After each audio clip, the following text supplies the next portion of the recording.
नमस्कार. आजच्या या सविस्तर विश्लेषणात आपलं खूप खूप स्वागत आहे.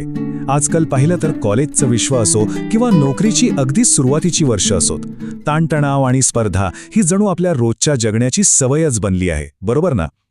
अशा या प्रचंड धावपळीच्या वातावरणात स्वतःचं मानसिक आरोग्य कसं जपायचं, याच महत्त्वाच्या प्रश्नाचं उत्तर शोधण्यासाठी आज आपण लुईस एल.एच. हे यांच्या you can heal your life या जगप्रसिद्ध पुस्तकातील तत्त्वज्ञानावर आधारित एक अतिशय उपयुक्त मेंटल हेल्थ टूलकिट समजून घेणार आहोत.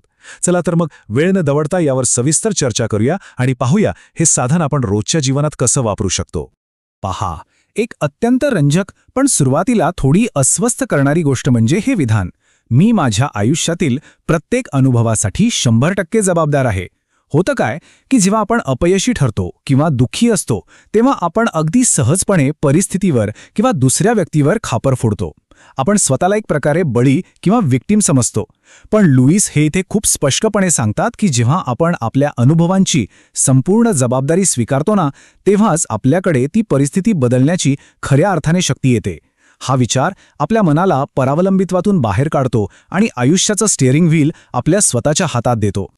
तर आजचा आपला हा स्वप्रेमाचा कृती आराखडा कसा असेल? आपण एकूण 6 टप्पे पाहणार आहोत. 1. विचारांची शक्ती आणि जीवन. 2. मन आणि आजारांचा संबंध. 3. आरशातील सराव आणि स्वप्रेम. 4.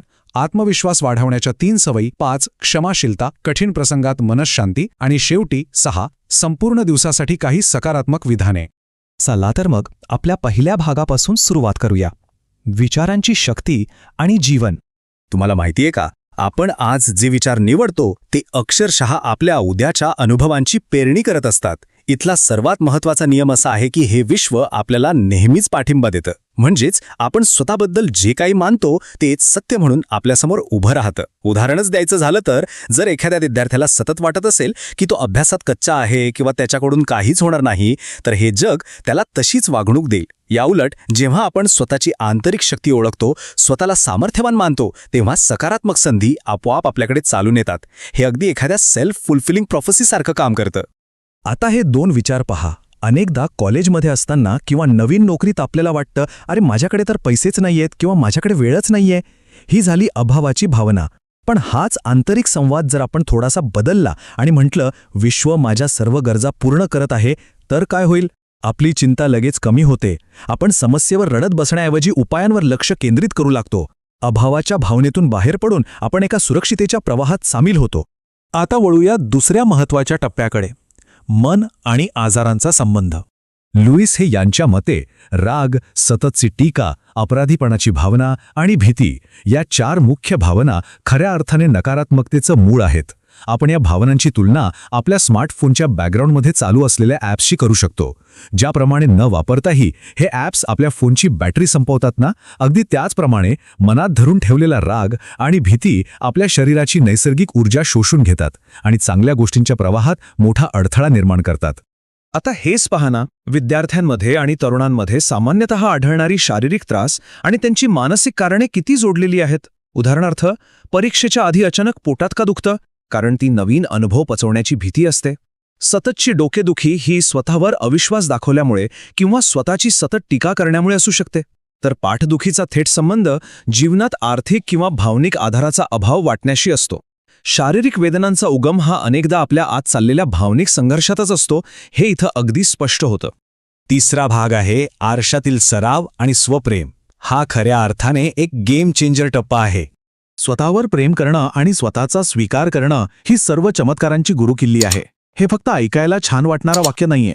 जेव्हा आपण स्वतःचे सर्वात चांगले मित्र बनतो, तेव्हा आपल्या आरोग्यात, करिअरमध्ये आणि नात्यांमध्ये खऱ्या अर्थाने चमत्कारिक बदल घडायला सुरुवात होते. जगभरातून प्रेमाची अपेक्षा करण्यापेक्षा आपण स्वतःला ते प्रेम देणं ही सर्वात पहिली आणि अत्यंत महत्त्वाची पायरी आहे. यासाठीच एक अत्यंत सोपं पण तितकंच शक्तिशाली तंत्र आहे, ज्याला मिरर वर्क म्हणजेच आरशातील सराव म्हणतात. करायचं काय आहे तर रोज सकाळी आरशासमोर उभं राहायचं, स्वतःच्या डोळ्यात थेट पाहायचं आणि अगदी मनापासून म्हणायचं, मी तुझ्यावर मनापासून प्रेम करतो आणि तुला जसा आहेस तसा स्वीकारतो. सुरुवातीला हे करताना अनेकांना खूप अस्वस्थ वाटतं, काहींना तर रडूही येतं, कारण आपण वर्षानुवर्षे स्वतःचा नकळत तिरस्कार केलेला असतो. पण हा सराव जसा वाढतो तसतशा मनाच्या खोलवरच्या जखमा भरून निघतात. यानंतरचा आपला चौथा टप्पा आहे आत्मविश्वास वाढवण्याच्या 3 सवयी. यशाची सुरुवात नेहमी आतूनच होते. त्यामुळे कामाच्या ठिकाणी किंवा कॉलेजमध्ये या 3 सवयी रोज पाळायलाच हव्यात. पहिली सवय, स्वतःची टीका करणं आजच पूर्णपणे थांबवा. दुसरी सवय, सतत सहकारी किंवा बॉसला दोष देण्याऐवजी स्वतःची खरी किंमत ओळखा. आणि तिसरी सर्वात महत्त्वाची सवय, दररोज स्वतःची प्रशंसा करा. बाहेरून कुणीतरी येऊन शाबासकी देईल याची वाट पाहू नका. जगाला आपली किंमत समजण्यापूर्वी ती आपल्याला स्वतःला समजावी लागते. आता आपण आलो आहोत 5व्या भागावर, क्षमाशीलता, कठीण प्रसंगात मनःशांती. आपल्या क्षमेबद्दल एक खूप मोठा गैरसमज असतो. क्षमा करणं म्हणजे दुसऱ्या व्यक्तीने केलेलं चुकीचं कृत्य योग्य ठरवणं किंवा त्याला जाऊ दे म्हणून माफ करून टाकणं. अजिबात नाहीये. क्षमा ही एक अत्यंत वैयक्तिक आणि स्वतःसाठी केलेली कृती आहे. त्या व्यक्तीशी किंवा घटनेशी जोडलेल्या नकारात्मक ऊर्जेतून स्वतःची सुटका करून घेणं म्हणजे क्षमा. हा स्वतःच्या ऊर्जेला मुक्त करण्याचा एक स्वार्थी पण अतिशय आवश्यक असा मार्ग आहे. आणि हे अगदी 100% खरं आहे. मनात राग धरून ठेवणं म्हणजे पाठीवर एक खूप मोठं दगडांचं ओझं वाहून नेण्यासारखं आहे. ज्या व्यक्तीचा आपण सर्वाधिक राग करतो, जी व्यक्ती आपल्याला प्रगतीच्या मार्गातला सगळ्यात मोठा अडथळा वाटते, नेमकं त्याच व्यक्तीला क्षमा केल्याने आपले स्वतःचे मार्ग मोकळे होतात. खोलवर रुजलेला राग सोडून देणं हे शारीरिक आजार बरे करण्यासाठी आणि शांत झोप लागण्यासाठी अत्यंत आवश्यक आहे. अनेकदा काय होतं, आपण आपल्या बालपणीच्या संस्कारांचे किंवा पालकांनी, शिक्षकांनी रागात बोललेल्या शब्दांचे कैदी बनून राहतो. तुझ्याने हे होणारच नाही असे शब्द मनात घर करून राहतात. पण इथे हे समजून घेणं गरजेचं आहे की आपले पालकही त्यांच्या स्वतःच्या मर्यादांचे आणि दुःखांचे बळी होतेच की. जेव्हा आपण त्यांच्या भूतकाळाला क्षमा करतो तेव्हा आपण आपला वर्तमान नव्याने बांधायला मोकळे होतो. आता आपण सर्वजण प्रौढ आहोत, त्यामुळे आपले नवीन नियम आणि नवीन विचार निवडण्यासाठी आपण पूर्णपणे स्वतंत्र आहोत.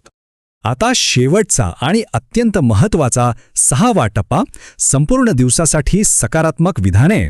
आपण आत्तापर्यंत पाहिलेली सर्व तत्त्व एकत्र केली की ही सुंदर साखळी तयार होते. हे आपल्या मेंदूसाठी एका सॉफ्टवेअर अपडेटसारखंच आहे. दिवसाच्या वेगवेगळ्या टप्प्यांवर जेव्हा ताणतणाव वाढतो तेव्हा मनाला शांत करण्यासाठी ही विधाने खूप उपयोगी पडतात. सकाळी उठल्यावर मी सुरक्षित आहे असं म्हणून दिवसाची सुरुवात करा. दुपारी कामाच्या किंवा अभ्यासाच्या धावपळीत स्वतःला सांगा सर्व काही नीट चालले आहे. संध्याकाळी आरशासमोर उभं राहून मी स्वतःला प्रेमपूर्वक स्वीकारतो हे नक्की म्हणा. आणि रात्री झोपताना भूतकाळ संपलेला आहे या शांत विचाराने दिवसाभराचं ओझं खाली ठेवा. ही छोटी वाक्य मनाला अफाट शांती देतात. या संपूर्ण विश्लेषणाचा सारांश सांगायचा झाला तर तो असा आहे, अडथळे हे बाहेर नसून आपल्या विचारांत असतात. विचार बदलले की मार्ग आपोआप मोकळा होतो. खरा बदल हा नेहमी आतून बाहेर घडत असतो. आपलं मन हेच आपलं सर्वात मोठं आणि शक्तिशाली साधन आहे. तर या विश्लेषणाच्या शेवटी आपण सर्वांनी स्वतःला एक प्रश्न नक्की विचारायला हवा. आज आपण कोणता नवीन आणि सकारात्मक विचार निवडणार आहोत? कारण जुने विचार जुनेच परिणाम देतील. जर आपल्याला नवीन आणि निरोगी आयुष्य हवं असेल तर त्याची सुरुवात आजच्या या क्षणी निवडलेल्या एका नवीन विचारातूनच होणार आहे. या मेंटल हेल्थ टूलकिटचा वापर अगदी आजपासूनच सुरू करा. स्वतःची काळजी घ्या आणि हो, स्वतःवर प्रेम करायला अजिबात विसरू नका. धन्यवाद.